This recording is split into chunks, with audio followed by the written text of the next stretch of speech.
Welcome to today's episode of Come Let Us Reason Together. Now, today I'm going to deviate from my usual topics, which is actually talking about the Bible.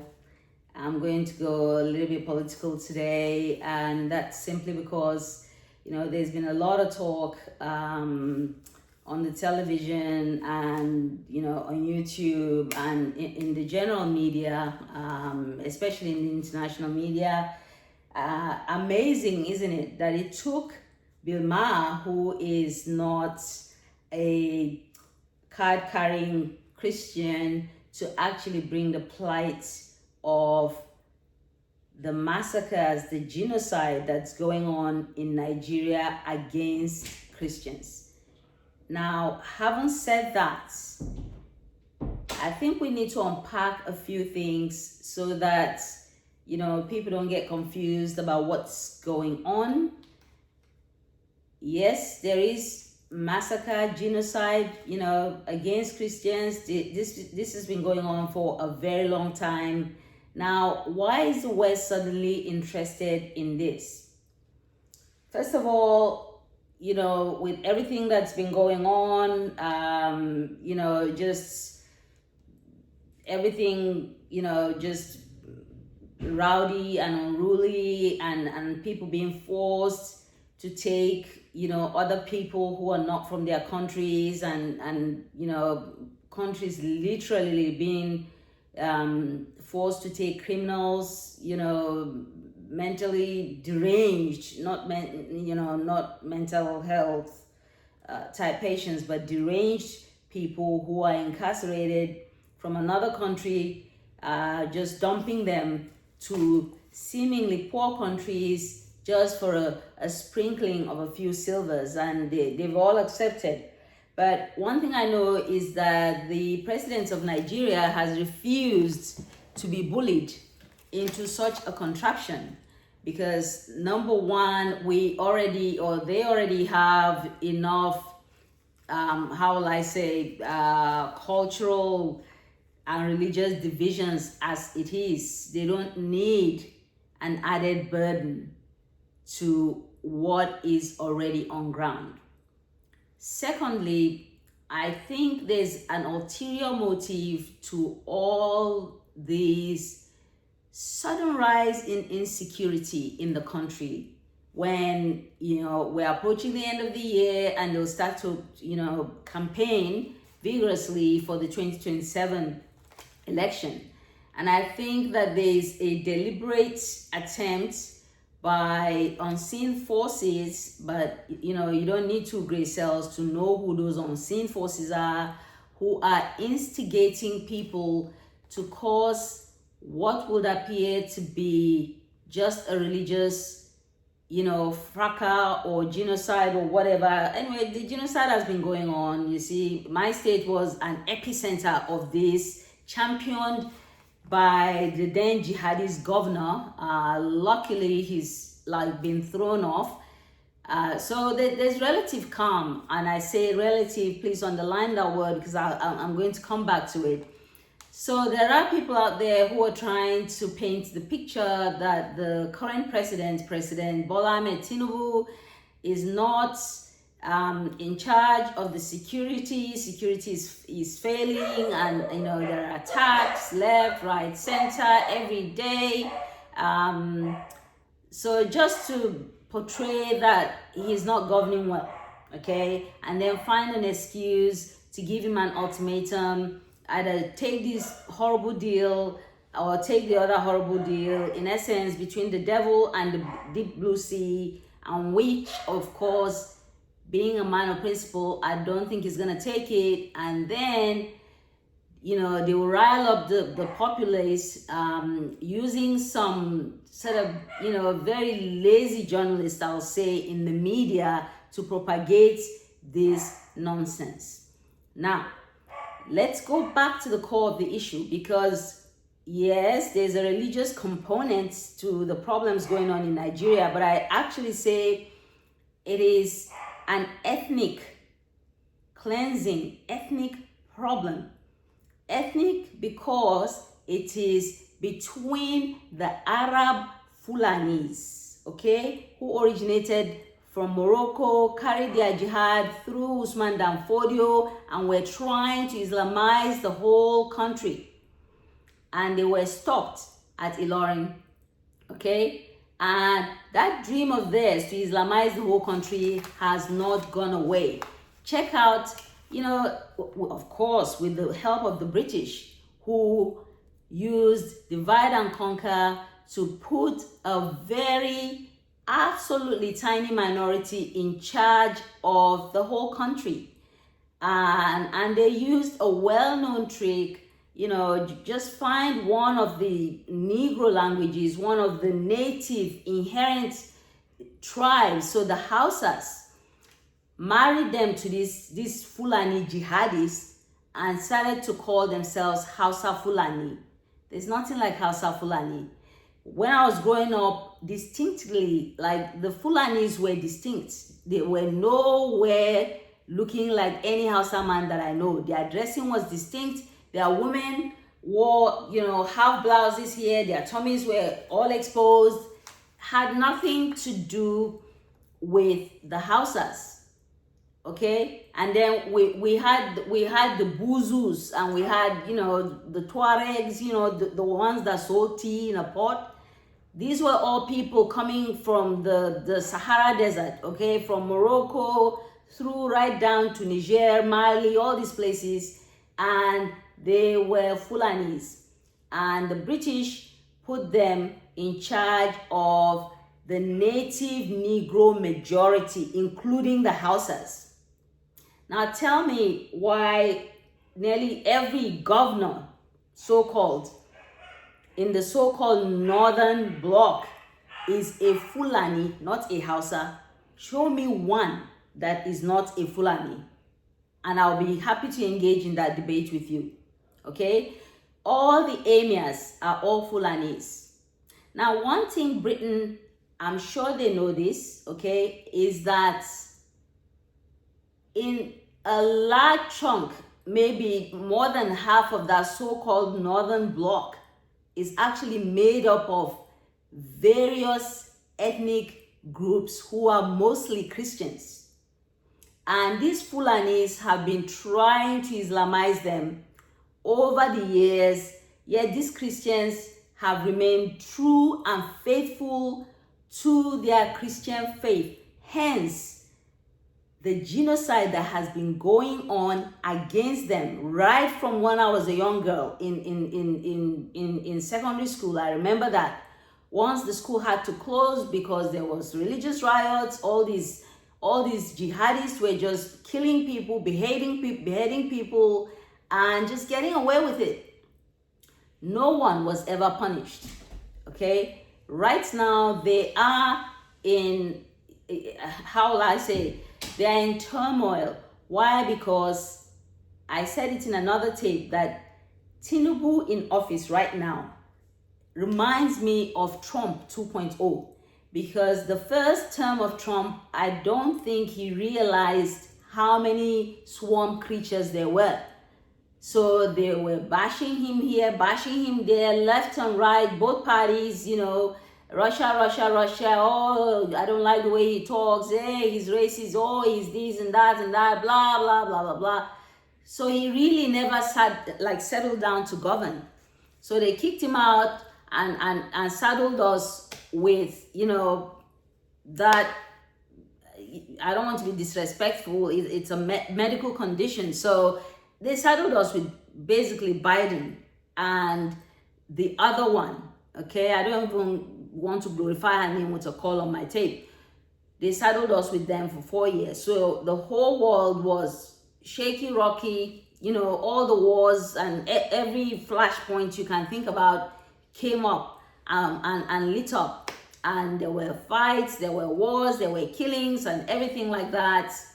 And, you know, gladly, Nigeria had all these killings going on, okay? And they were mostly land grab killings.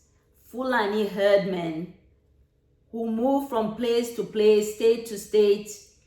First they come to a place, they settle in the center of the town. You're not, well, they're now called Hausa Fulani, but you see them with, this thing that Aisha Yesufu likes to put over her head. Okay, so they stay on the main drag of the Christian towns, and so any stranger, any visitor driving past will think, oh, that's a Muslim town.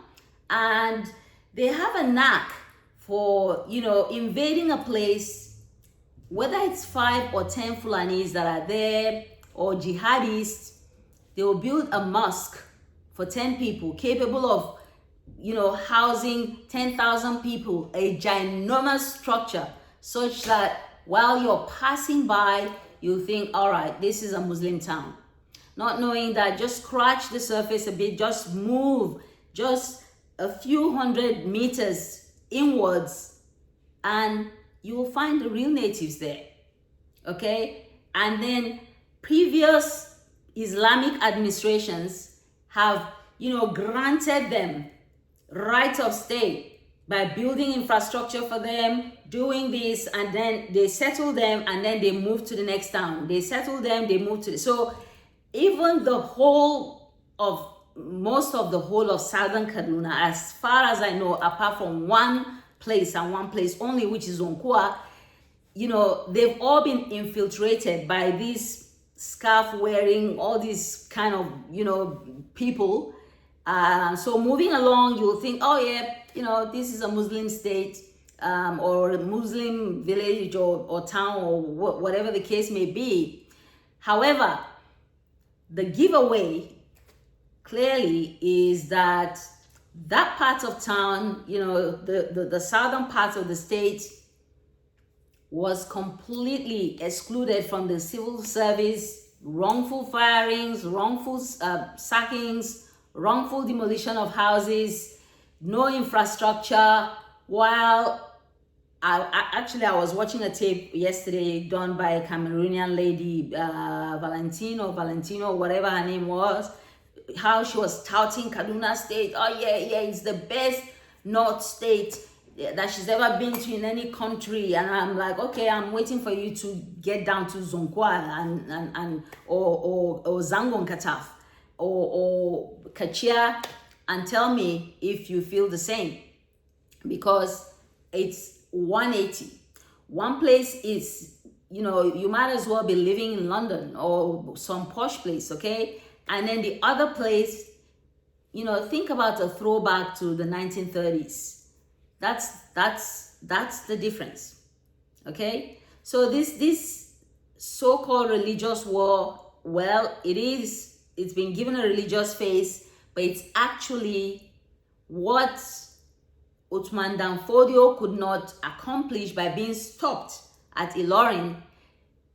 They're now trickishly trying to, land grab. So they will come, graze on your farm, destroy your crops, and, chase people away, and then take over the land and then settle. And then government will now, make them official, okay? Nothing was happening, okay? They held the defense, they held all the security posts, they held all the critical posts in the country until this government actually came, and there was a paradigm shift, ladies and gentlemen. For the first time, the security apparatus, yes, they still had a few, but they were rendered more or less powerless, okay? I traveled home like twice already this year, and I must say that, I felt safe to travel, okay? Because I noticed in the second time that I traveled, unlike the first time. The first time it was Mohammed this, Saidu this, Garba this, and the other one. So you took security people from the oppressors and made them security for the oppressed. No wonder, when these Fulani jihadists attack a town, They'll just look the other way until they finish doing their evil deeds, and then the government will now descend and send the military. Oh, stop, no reprisal attacks. So they kill people under your watch, not the watch of this government, the watch of the previous government and the previous ones before them. They kill people, they get away, and then the people didn't have any recourse or recompense for justice. Why? Because the military was now sent, or the police, or whatever idiotic security apparatus they've got. They push them there and stop these other people from, trying to fight for their rights.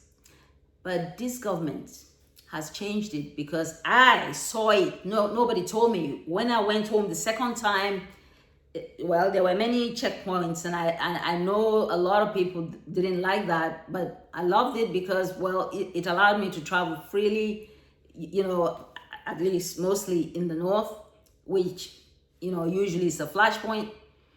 And at every checkpoint, there'll be a pita, there'll be an obi, there'll be a olupiton, there will be an Adeyemo, there will be a Baranzan, there will be a Keota, there will be an Idris, there will be so it was all mixed.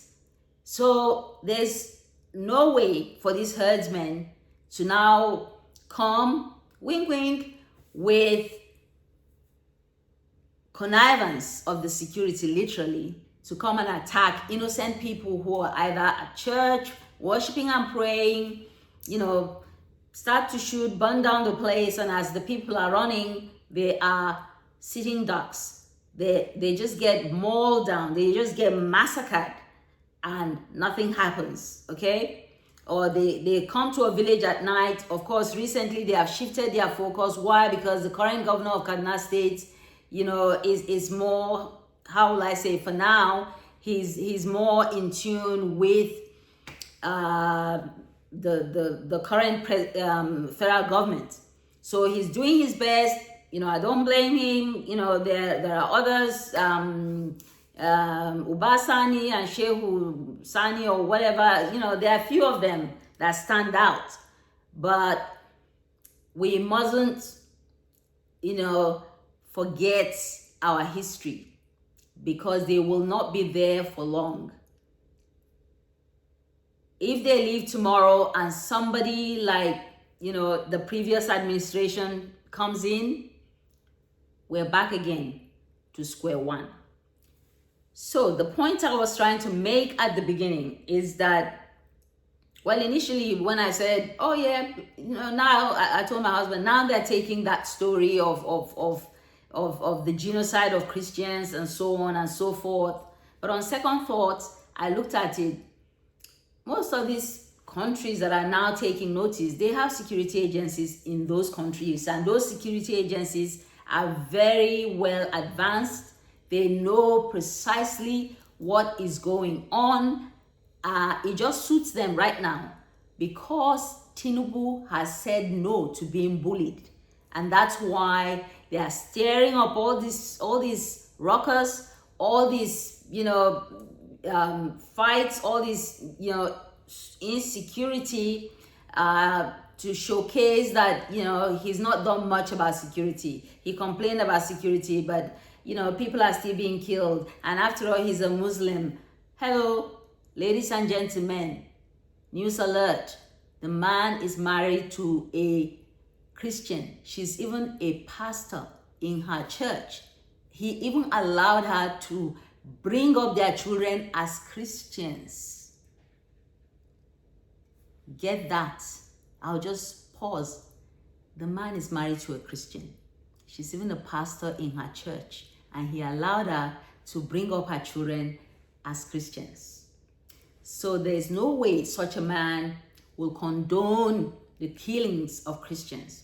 And I noticed that all these people who wear these big hats and give themselves like big titles and don't know how to mind themselves and just stay in their own sort of not even their communities, like communities that they seized, okay, are saying, oh, you know, we're meeting about security. You're meeting about security. I remember one meeting they held, the chief of defense staff was outside of the country. How can you hold a security meeting without the security people? Please tell me. Because some of these terrorists are their cousins, okay, from other countries who cross in and do us harm in connivance with previous governments, not this government.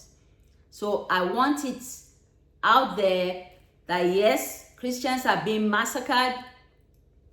Yes, it's because they are Christians, but the overarching reason why they are being massacred is a land grab, so that the Muslims, not all of them, the Fulanis especially, using their jihadist tactics, will chase away the people, burn down, raze down whole villages and occupy them. And then give them 10 years, you'll come there will be no Christian. See, where I lived when I was growing up, you know, there was everybody from everywhere in the country, okay, including Hausas, including Fulanis, like I said. But go there right now, you will be hard pressed to find any Christian family that lives in that area. That area is a very popular area. It's in Sabon Gari's area. I'm not gonna say where, but at one point we even had a Yoruba counselor. We did have a Yoruba counselor. That can't happen in Nigeria of today. That cannot happen in Nigeria of today. It is so divided, so segregated, that only the mercy of God can hold this country together. And I know I've done some tapes where I've said, look, marriage is not by force. You know, when it's time to pull out the nuclear option, which is divorce, please, the faster you get there, the better. You'll save more lives, okay, by just divorcing. Let everybody just find their square root. Those Fulanis can join their cousins in Niger and all those other places, and then leave the rest of us to sort out our problems, okay? But the problems that we're facing right now, Tinubu is not the cause, okay? It's the previous jihadist administration and their cohorts in other states, okay, who perpetuated and condoned all these things. And now Tinubu is actually the fixer, okay? So when I hear the narrative trying to shift, like, you know, paint the blame at him as if he's the one not handling security very well, I say, please read the history of the country again, unless if you are trying to lie to yourself. And if you want to lie to yourself, be my guest. But the rest of us that have two gray cells to rub together know the history. We may not be in the country, but we're in touch with what's going on over there. And, you know, God has blessed me. I'm able to travel there now and again. Again, sometimes because of all these idiotic killings that were going on with the previous administrations, not with the current administration. I just spoke to my dad on the phone. They were harvesting corn and whatnot for the first time in a very long time under Tinubu, okay? So he's not the cause of the insecurity in the country. Some foreign agents are using some disgruntled people who have been kicked out of power, and I say that very lightly. They got off lightly. They should be rotting in jail. But he's not a vindictive man. Sometimes I think, what's wrong with you? Like, you know, this person belongs where the sun don't shine at all. But, you know, he just let them be. He's his, you know, live and let's live kind of thing. And yet, they are trying to stir up trouble for him. Nigerians, wise up. Open your eyes. And I'm talking particularly to the people in the middle belt. the people of Southern Kaduna in particular, do not be fooled into this fake we're North kind of nonsense. I'm not a Northerner, okay? I'm from the Middle Belt. I am from Kaduna State. I am from Zonkua. I am a Baju girl and I speak Jew, okay? So all those people trying to cause problems, we know where you're coming from, because initially when I heard Wallace speak, he was like, oh, there's no religious whatever genocide or whatever he said going on. I'm like, hey, hello, I have relatives who have been killed by these things, so don't come and sit around here and tell me that there's no religious anything. Well, he could have put it better. There is, but the overarching problem is a land grab, a jihadization, or an attempt to jihadize Nigeria and continue the fight from Ilorin where they were stopped, and perhaps take it right down to Lagos or wherever, south and the southeast. So Nigerians, these are the choices that we face. These are the fights that are actually going on. Forget when your politicians come screaming. They are only looking out for their own stomach infrastructure, okay? They either they've been kicked out of position, so they are disgruntled. I can name a few names. There's nothing they can do to me because it's all true, and I'll do that in another tape. Sorry, I mean, I'm a little bit like this because I just came back maybe less than 40 minutes, no, actually less than 30 minutes ago from an all-day conference that I attended. And I just sat down to rest and I turned on the telly, and there was another idiot, trying to cast aspersion, cast blame on Tinubu. Please, Mr. President, we are with you. You're a Muslim, I'm a Christian, but I know that your heart for the country as a whole is good.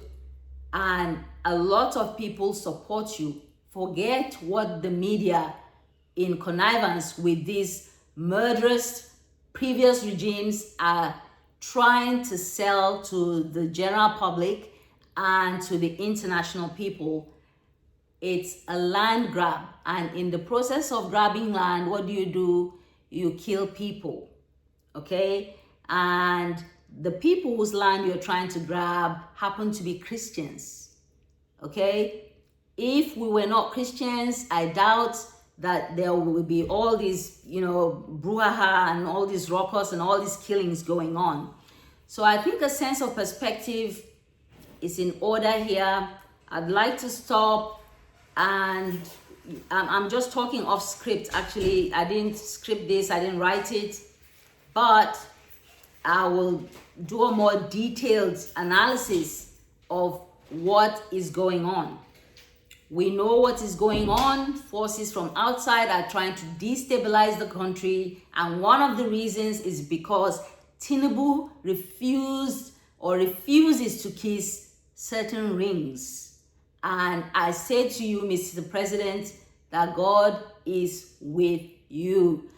No amount of cheap blackmails, fake publicity, false innuendos are going to stick, because I think most Nigerians, okay, and when I say most Nigerians, most native Nigerians, I don't mean the invaders, most native Nigerians understand what is going on. And that, ladies and gentlemen, is my little 2 cents to what I just listened to and what I have been hearing over the last couple of weeks, which Bill Maher inadvertently triggered this conversation. Good on him for at least calling out the hypocrisy of the press, the media, the world around, okay? So thank you, Bill Maher, for bringing it to light. But I just wanted to give it a little bit of context. It's not this government that's, perpetuating all these acts. All these acts were perpetuated by previous Islamist jihadist governments. Thank you very much for listening, and see you when I telecast the next time. Thank you.